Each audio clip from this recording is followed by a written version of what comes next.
혹시 이런 생각을 해보신 적 있으신가요? 나이가 들면 밤에 두세 번 화장실에 가는 건 당연한 일이다. 주변 사람들도 다 그렇다. 그래서 그냥 참고 지내야 한다. 하지만 정말 그럴까요? 매일 밤 잠자리에 들고 얼마 지나지 않아 눈이 떠집니다. 깊이 잠들기도 전에 소변이 마려운 느낌에 몸이 먼저 깨어납니다. 불을 켜지 않은 채 조심스럽게 어둠 속을 들여오듬어 화장실로 향합니다. 발이 미끄러질까 가슴이 철렁 내려앉고 한 발 한 발 내딛는 순간마다 혹시 넘어지지는 않을지 긴장이 됩니다. 겨우 다시 침대에 누워도 마음은 편하지 않습니다. 또 깨지 않을까 걱정이 먼저 들고 잠은 점점 얕아집니다. 아침이 되면 머리가 무겁고 몸에 힘이 없고 하루가 시작되기도 전에 이미 지쳐버립니다. 이런 밤이 며칠이 아니라 몇 달, 몇 년 반복되다 보면 어느 순간 이렇게 생각하게 됩니다. 아, 이제 정말 나이가 들었구나. 이게 바로 노화구나 하고 말입니다. 하지만 저는 오늘 이 생각을 꼭 한번 바꿔드리고 싶습니다. 사실 많은 분들이 더 늙어서 이런 일을 겪는 것이 아닙니다. 몸이 크게 망가져서도 아닙니다.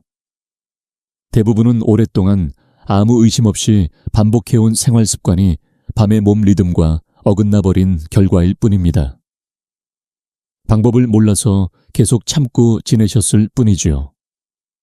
저는 부산에서 20년 넘게 중장년과 노년층 환자분들을 만나온 가정의학과 전문의 박준석입니다. 진료실에서 제가 가장 자주 듣는 말이 있습니다. 선생님, 저도 이제 어쩔 수 없지요. 다들 이렇게 산다면서요. 그런데 놀랍게도 아주 작은 습관 몇 가지만 바꿨을 뿐인데 그날 밤부터 혹은 하루 이틀 만에 다시 밤잠을 이어서 주무시게 된 분들이 적지 않습니다. 오늘 이 영상에서는 약을 늘리지 않아도 되고 큰 치료를 하지 않아도 되는 이야기들을 나누려고 합니다. 집에서 오늘 바로 실천할 수 있는 것들입니다. 지금 이 이야기가 혹시 내 얘기 같다고 느껴지신다면 잠시만 더 함께 들어보셔도 좋겠습니다. 그리고 도움이 될 것 같다고 느껴지신다면 좋아요를 눌러두셨다가 나중에 다시 보셔도 좋고요. 옆에 배우자분이 계시다면 같이 보시라고 조용히 공유해 주셔도 좋겠습니다. 지금 이 영상을 어느 지역에서 보고 계신지 서울인지 부산인지 대구인지 혹은 작은 도시인지 댓글로 남겨주세요. 그리고 밤에 화장실을 몇 번이나 가시는지도 함께 적어주시면 좋겠습니다. 한 번인지 두 번인지 세 번 이상인지 편하게 써주셔도 됩니다.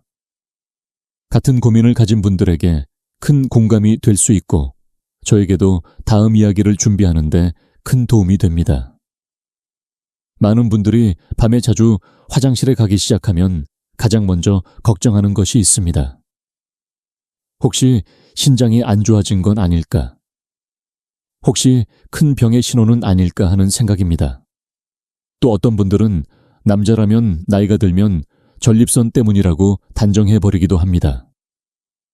하지만 실제 진료 현장에서 보면 밤에 소변 때문에 깨는 모든 경우가 신장 문제이거나 전립선 문제인 것은 아닙니다. 신장에 문제가 있다면 낮에도 소변량이 눈에 띄게 줄거나 몸이 쉽게 붓고 피로가 심해지는 증상이 함께 나타나는 경우가 많습니다. 전립선 문제 역시 소변 줄기가 약해지거나 배뇨 후에도 개운하지 않은 느낌이 지속되는 경우가 많습니다. 그런데 밤에만 유독 자주 깨서 화장실에 가는 분들 중에는 이런 증상이 전혀 없는 분들도 상당히 많습니다. 검사 결과도 정상으로 나오는 경우가 적지 않습니다. 그렇다면 도대체 무엇이 문제일까요? 여기서 중요한 것은 밤에 소변을 본다는 현상 자체보다 왜 밤에 몸이 깨어나는지를 이해해야 하는 것입니다. 우리 몸은 젊을 때와 나이가 들었을 때 같은 방식으로 움직이지 않습니다. 젊었을 때는 밤이 되면 몸이 자연스럽게 휴식 모드로 들어가면서 소변을 만드는 속도를 줄입니다. 쉽게 말해 밤에는 물을 잘 모아두는 방향으로 작동합니다.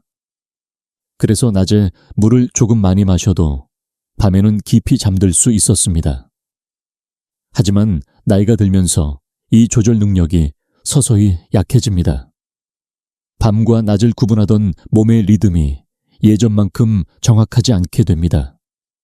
낮에 만들어지던 소변이 밤에도 비슷한 속도로 계속 만들어지기 시작합니다. 이때 방광은 예전과 같은 크기인데 들어오는 양은 늘어나니 결국 깨지 않을 수 없게 됩니다. 여기에 하나 더 중요한 변화가 있습니다. 나이가 들수록 잠이 얕아진다는 점입니다. 깊은 잠이 줄어들고 작은 자극에도 쉽게 깨어납니다. 이때 뇌는 몸 상태를 세밀하게 점검하기 시작합니다. 방광의 소변이 조금만 차 있어도 지금 당장 비워야 한다는 신호를 보내는 경우가 많아집니다. 실제로는 급하지 않은데 뇌가 먼저 반응하는 것입니다. 또 하나 놓치기 쉬운 부분은 오랜 생활 습관입니다. 저녁에 차를 마시는 습관, 텔레비전을 보며 과일을 먹는 습관, 잠자기 전까지 물을 조금씩 마시는 습관. 이런 것들은 하루 이틀 문제가 되지 않습니다. 하지만 수년 수십 년 쌓이면서 밤의 몸 리듬을 조금씩 흐트러뜨립니다. 어느 날 갑자기 문제가 생긴 것처럼 느껴지지만 사실은 오래전부터 천천히 쌓여온 결과인 경우가 많습니다. 그래서 저는 환자분들께 이렇게 말씀드립니다. 밤에 소변 때문에 깨는 것은 원인이 아니라 결과입니다. 몸 어딘가가 크게 고장나서 생긴 문제가 아니라 몸이 보내는 신호일 가능성이 높습니다. 지금의 생활 방식이 밤에 쉬기에는 조금 버거워졌다는 신호입니다. 이렇게 생각을 바꾸면 접근 방법도 달라집니다. 무조건 약부터 늘리거나 병을 걱정하기보다 지금의 생활 흐름을 차분히 살펴보게 됩니다. 언제 물을 마시는지, 언제 잠자리에 드는지, 낮 동안 몸이 얼마나 피로한지, 이런 작은 부분들이 밤의 소변 횟수와 깊게 연결되어 있습니다. 중요한 것은 두려워하지 않는 것입니다. 밤에 깨는 일이 생겼다고 해서 바로 큰 병이라고 단정할 필요는 없습니다. 먼저 내 몸의 변화와 신호를 이해하는 것이 가장 중요한 출발점입니다. 이 영상을 끝까지 보신다면 왜 이런 일이 생겼는지, 그리고 무엇부터 바꿔야 하는지 자연스럽게 정리되실 것입니다. 지금 이 단계에서는 단 한 가지만 기억하셔도 충분합니다. 밤에 소변을 보는 것은 원인이 아니라 결과라는 사실입니다. 이제 한 분의 실제 이야기를 들려드리겠습니다. 이 이야기는 많은 분들이 고개를 끄덕이게 될 만큼 우리 주변에서 흔히 볼 수 있는 사례입니다. 이창호 어르신은 올해 68살입니다.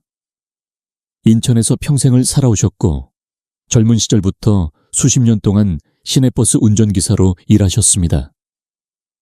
새벽부터 밤까지 운전대를 잡았고 정해진 시간에 쉬는 것이 쉽지 않았습니다. 은퇴한 뒤에는 이제 좀 편히 살 수 있겠다고 생각하셨다고 합니다. 하지만 은퇴 후 몇 년이 지나면서 밤이 점점 힘들어지기 시작했습니다. 처음에는 한밤중에 한 번 정도 화장실에 가는 정도였습니다. 크게 불편하지는 않았습니다. 그런데 어느 순간부터 밤에 3번, 4번씩 깨게 되었습니다. 잠들었다 싶으면 다시 눈이 떠졌고 화장실을 다녀와도 깊이 잠들지 못했습니다. 어느 겨울밤에는 급하게 화장실로 가다가 거실에서 미끄러질 뻔한 적도 있었습니다. 다행히 크게 다치지는 않았지만 그날 이후로 밤이 되면 괜히 더 긴장되었다고 합니다. 혹시 또 넘어지지는 않을지 걱정이 앞섰습니다. 그날 이후 아내분도 깊이 잠들지 못하게 되었습니다. 남편이 자주 깨는 소리에 함께 눈을 뜨게 되었기 때문입니다. 아침이 되면 두 분 모두 피곤했습니다. 이창호 어르신은 낮에 졸음이 쏟아졌고 간단한 집안일도 쉽게 지치셨습니다. 예전에는 산책도 즐기셨지만 점점 밖에 나가는 횟수도 줄어들었습니다. 그럼에도 병원에 가야겠다는 생각은 하지 않으셨습니다. 나이가 들면 다 그렇다는 말을 너무 많이 들어왔기 때문입니다. 어르신은 이렇게 생각하셨다고 합니다. 이제 나도 늙었으니 어쩔 수 없지. 밤에 잠을 설쳐도 그냥 견뎌야지. 당뇨도 없고 전립선 수술도 한 적이 없으니 병은 아닐 거라고 스스로를 설득하셨습니다. 그러다 어느 날 아내분의 권유로 진료실을 찾으셨습니다. 특별한 증상이 있는 것은 아니지만 밤에 잠을 제대로 자고 싶다는 이유였습니다. 검사 결과는 비교적 깨끗했습니다. 신장 기능도 정상 범위였고 혈당도 안정적이었습니다. 전립선도 수술이 필요할 정도는 아니었습니다. 이때 제가 어르신께 드린 말은 약 이야기가 아니었습니다. 먼저 하루의 생활을 천천히 돌아보자는 제안이었습니다. 언제 물을 마시는지, 저녁 시간은 어떻게 보내는지, 다리는 자주 붓는지, 잠들기 전 어떤 습관이 있는지 하나씩 이야기를 나누었습니다. 그 과정에서 몇 가지 특징이 보였습니다. 저녁 식사 후에 차를 마시는 습관, 텔레비전을 보며 과일을 먹는 습관, 하루 종일 앉아 있다가 바로 잠자리에 드는 생활 패턴이었습니다. 어르신께서는 그것이 문제가 될 수 있다는 생각을 한 번도 해보지 않으셨다고 합니다. 그래서 저는 약을 처방하지 않았습니다. 대신 생활 흐름을 조금만 조정해보자고 말씀드렸습니다. 물을 마시는 시간, 저녁에 다리를 쉬게 하는 방법, 밤에 깨더라도 바로 일어나지 않는 연습. 아주 작은 변화들이었습니다. 그 다음 주에 다시 만났을 때 어르신의 표정은 눈에 띄게 달라져 있었습니다. 아직 완벽하지는 않지만 밤에 깨는 횟수가 3번에서 1번으로 줄었다고 하셨습니다. 어떤 날은 아침까지 한 번도 깨지 않고 주무신 날도 있었다고 합니다. 아내분도 함께 잠을 잘 수 있어 훨씬 편해졌다고 하셨습니다. 이 사례에서 중요한 점은 약을 쓰지 않았다는 사실이 아닙니다. 이창호 어르신의 경우 밤에 소변을 보는 문제가 병 그 자체가 아니라 생활 리듬의 결과였다는 점입니다. 몸은 이미 신호를 보내고 있었지만 그 의미를 몰랐던 것입니다. 생활 습관을 조정하자 몸은 다시 반응하기 시작했습니다. 밤을 휴식의 시간으로 인식하게 되었고 불필요한 각성이 줄어들었습니다. 이처럼 많은 경우에서 밤에 깨는 문제는 몸이 고장나서가 아니라 몸의 흐름이 어긋나서 나타납니다. 이 이야기는 특별한 사람이 아닌 바로 우리 주변의 이야기입니다. 이제부터는 많은 분들이 무심코 반복하고 있는 5가지 습관을 차분히 살펴보겠습니다. 이 중 몇 가지만 해당되어도 밤에 깨는 횟수는 자연스럽게 늘어날 수 있습니다. 중요한 것은 잘못을 지적하는 것이 아니라 어디에서 방향을 조금 바꾸면 되는지를 아는 것입니다. 첫 번째는 물을 마시는 시간이 맞지 않는 경우입니다. 많은 분들이 저녁이 되면 오히려 더 건강을 챙긴다고 생각합니다. 식사 후에 따뜻한 차 한 잔을 마시고 텔레비전을 보며 과일을 조금 먹고 국물도 남기지 않으려고 합니다. 낮에는 바쁘다 보니 물을 충분히 못 마셨다는 생각이 들어서 저녁에 보충하려는 마음도 있습니다. 하지만 밤이 가까워질수록 몸은 쉬는 방향으로 준비를 시작합니다. 이때 들어온 수분은 낮보다 훨씬 빠르게 소변으로 바뀌기 쉽습니다. 몸이 밤에 물을 잘 붙잡아두지 못하기 때문입니다. 그래서 저녁에 차 한 잔 과일, 몇 조각이 밤새 여러 번 깨는 원인이 되기도 합니다. 물이 나쁜 것이 아니라 시간이 맞지 않는 것입니다. 두 번째는 다리에 쌓인 물을 인식하지 못하는 경우입니다. 낮 동안 오래 앉아 있거나 오래 서 있는 분들은 저녁이 되면 발목이 조금 부어있는 경우가 많습니다. 양말 자국이 선명하게 남기도 합니다. 하지만 통증이 없으니 대수롭지 않게 넘기게 됩니다.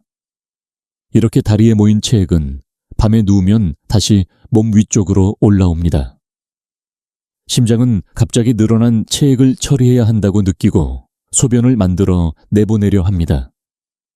그 결과 잠든 지 얼마 지나지 않아 화장실 신호가 옵니다. 다리의 문제를 밤의 문제로 연결해서 생각하지 못하는 경우가 많기 때문에 더욱 놓치기 쉽습니다. 세 번째는 약을 먹고 있지만 시간에 대해서는 깊이 생각하지 않는 경우입니다. 특히 혈압약이나 부종을 줄이는 약 중에는 소변이 늘어나는 작용을 하는 것들이 있습니다. 약 자체는 필요하지만 저녁에 복용하면 그 효과가 밤에 나타날 수 있습니다. 그러면 밤에 소변이 늘어나고 자주 깨게 됩니다. 많은 분들이 약을 언제 먹는지는 중요하지 않다고 생각합니다. 하지만 몸은 시간에 따라 반응이 달라집니다. 약을 바꾸지 않아도 시간만 조정해도 밤이 훨씬 편해지는 경우가 있습니다. 물론 이런 부분은 반드시 담당 의료진과 상의해야 합니다. 중요한 것은 약이 문제가 아니라 사용 방식이 맞지 않을 수 있다는 점입니다. 네 번째는 밤에 깼을 때 뇌가 보내는 신호를 그대로 믿는 습관입니다. 잠이 얕아진 상태에서 잠시 눈이 떠지면 뇌는 주변을 빠르게 점검합니다. 이때 방광에 소변이 조금만 있어도 지금 당장 비워야 한다는 신호를 보낼 수 있습니다. 실제로는 급하지 않은데도 몸이 급하다고 착각하는 것입니다. 낮에는 같은 양의 소변이 있어도 얼마든지 참을 수 있습니다. 하지만 밤에는 생각할 틈도 없이 몸을 일으키게 됩니다. 이것이 반복되면 뇌는 밤에 깨면 화장실에 가야 한다고 학습해버립니다. 이 과정은 병이 아니라 반응의 문제입니다. 다섯 번째는 자신의 몸을 거의 관찰하지 않는다는 점입니다. 언제 깨는지, 몇 번 깨는지, 그때 소변은 얼마나 되는지 전혀 기억하지 못하는 분들도 많습니다. 그냥 자주 깬다는 느낌만 남아 있습니다. 하지만 몸은 분명한 패턴을 가지고 있습니다. 어떤 날은 많이 나오고 어떤 날은 조금 나옵니다. 어떤 날은 일정한 시간에 깨고 어떤 날은 그렇지 않습니다. 이 차이를 보지 않으면 해결 방향도 잡기 어렵습니다. 몸을 관찰한다는 것은 거창한 것이 아닙니다. 내 몸의 신호를 있는 그대로 바라보는 것부터 시작입니다.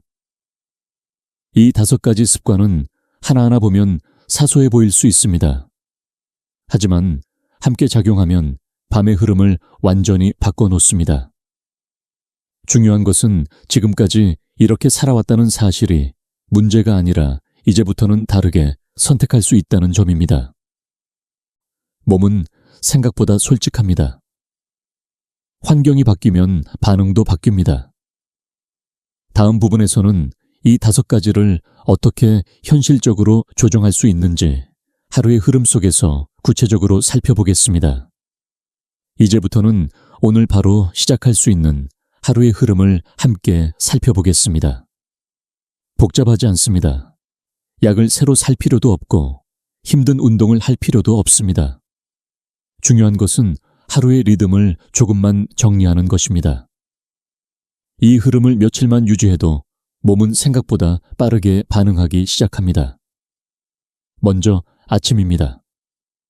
잠에서 일어나면 가장 중요한 것은 몸을 깨우는 것입니다.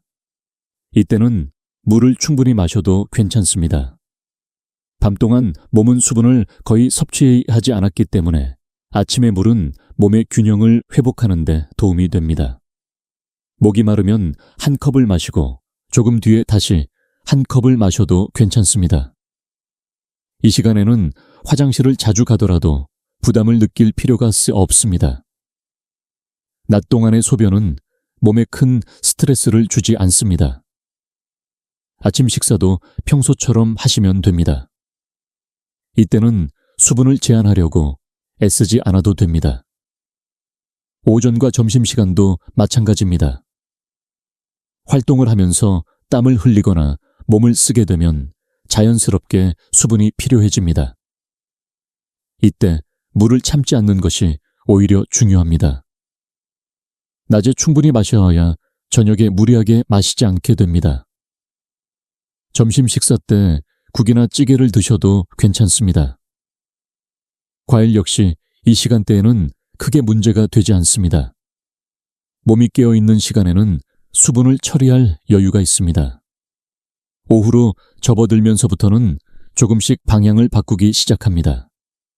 늦은 오후가 되면 물을 마시는 속도를 천천히 줄입니다.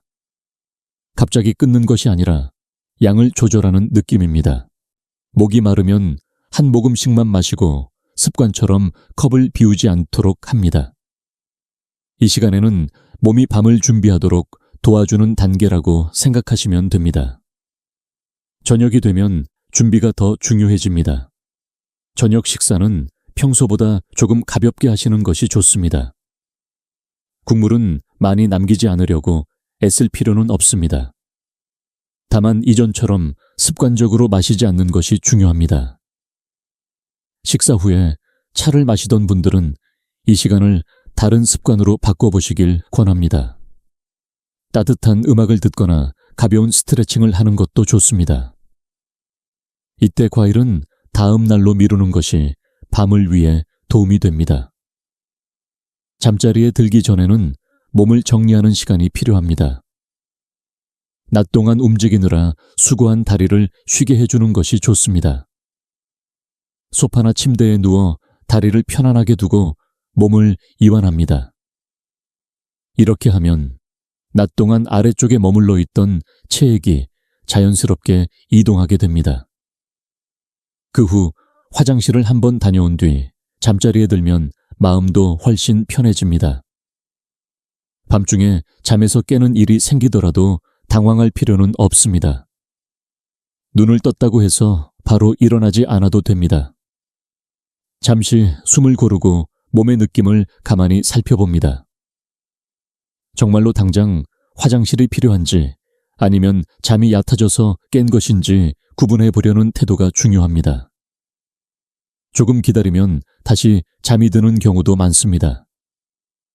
이런 경험이 쌓이면 몸과 뇌는 밤을 다시 휴식의 시간으로 인식하게 됩니다. 이 하루의 흐름에서 가장 중요한 것은 꾸준함입니다. 하루 이틀로 모든 것이 완벽해지지는 않습니다. 하지만 같은 방식으로 며칠만 보내도 변화는 분명히 나타납니다. 약에 의존하지 않고 몸의 리듬을 존중하는 선택은 시간이 지날수록 더 큰 편안함으로 돌아옵니다.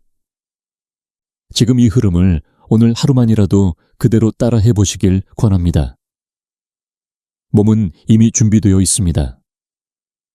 오늘 이야기의 끝에서 꼭 한 가지는 다시 말씀드리고 싶습니다. 밤에 자주 깨는 일이 생겼다고 해서 그것이 곧 나이 탓은 아니라는 점입니다. 어느 날 갑자기 늙어서 잠을 빼앗긴 것이 아니라 오랜 시간 아무 의심 없이 반복해온 습관들이 조용히 밤의 리듬을 바꾸어 놓은 경우가 훨씬 많습니다. 지금까지 살펴본 내용들을 떠올려 보시면 공통점이 있습니다. 특별히 아픈 곳이 없는데도 밤이 힘들어졌다는 점입니다. 검사 결과도 큰 문제는 없었고 낮에는 비교적 잘 지내고 계셨습니다. 그럼에도 밤마다 잠이 끊어졌던 이유는 몸이 보내는 작은 신호들을 놓치고 있었기 때문입니다. 중요한 사실은 밤에 소변 때문에 깨는 일은 충분히 달라질 수 있다는 점입니다. 이미 많은 분들이 작은 조정만으로도 변화를 경험하고 계십니다. 약을 더 먹지 않아도 되고 힘든 치료를 받지 않아도 됩니다.